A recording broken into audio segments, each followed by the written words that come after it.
एक वेदांती जी थे, अपने एक शिष्य को उपदेश दिया, बेटा याद रखो सबके अंदर वही ब्रह्म है, कोई ऊंच छोट नहीं है, ऊंच नहीं, कोई नीच नहीं, कोई बड़ा नहीं, कोई छोटा नहीं, सबके अंदर एक ही ब्रह्म है। शिष्य ने कहा, गुरु जी इसको मैं बिल्कुल हृदय पर लिख लूं। लिख लो, लिख लो, सबके अंदर एक ही ब्रह्म है और कोई नहीं। बोले मैंने लिख लिया गुरु जी। एक दिन चेला जी जा रहे थे कहीं, रास्ते में एक हाथी पागल हो गया था, जो रास्ते से जाए उसको पकड़े पटक दे। कई लोगों की जानें ले ली, कई लोगों के अंग भंग हो गए। हजारों लोग दूर से खड़ा होकर के तमाशा देख रहे थे। जो उस रास्ते से जाए उसको मना करते, भैया इधर एक हाथी पागल हो गया, इस रास्ते से मत जाओ, उठा उठा करके पटकता है। ये वेदांती जी के चेला भी जा रहे थे। लोगों ने, सैकड़ों लोगों ने कहा, भैया इस रास्ते से कहां जा रहे हो, अगले गांव में जाना, मत जाओ। क्यों? एक हाथी पागल है, उठा उठा करके पटकता है।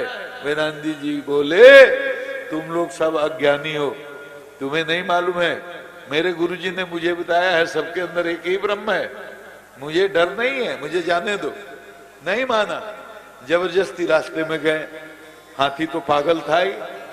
हाथी ने सर उठाकर देखा इनकी तरफ, इन्होंने भी सर उठा करके देखा हाथी के तरफ। इसके बाद हाथी वहां से झूम करके इनकी तरफ चला, तो ये भी झूम करके हाथी की तरफ बढ़े आगे। भाई उसके अंदर भी ब्रह्म है, मेरे अंदर भी वही ब्रह्म है, तो हमको डरने की आवश्यकता क्या है।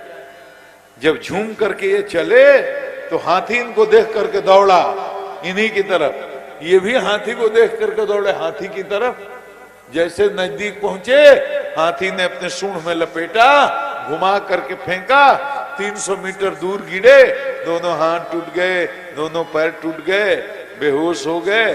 किसी तरह से लोग टांग के अस्पताल में लाए। 2 दिन के बाद होश आया, आंख खुलते ही बोले, भैया मैं कहाँ हूं, अस्पताल में हो, हाथी ने पटक दिया था। बोले कैसा लग रहा है? तो ब्रह्मचारी ने कहा, देखो ये सब सवाल मत करो, पहले हमारे गुरुजी कहाँ, उनको बुलाओ, पहले गुरुजी हमारे कहाँ, उनको पकड़ करके लाओ मेरे पास। गुरुजी को बुलाया गया, आपका चेला आपको बुला रहा है। गुरुजी वहां पहुंचे तो ब्रह्मचारी ने, गुरुजी आपने कहा था ना सबके अंदर एक ही ब्रह्म है। हाँ हाँ बोला तो था, तो क्या बात ये सही है? तो हाँ सही है। अगर सही है गुरुजी तो एक बात बताओ कि मेरे अंदर ब्रह्म है ना? हाँ बेटा है। तो हाथी के अंदर वही ब्रह्म है ना? हाँ है।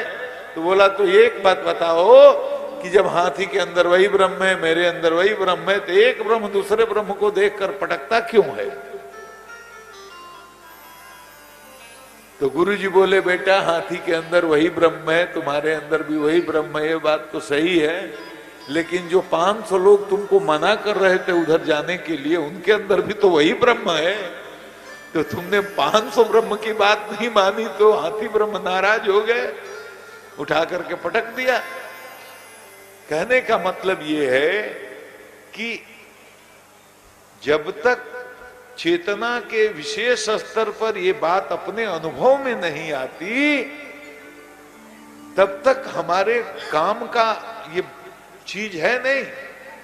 तो ब्रह्म अपने मतलब की चीज नहीं है, राम ही जी का स्वरूप है।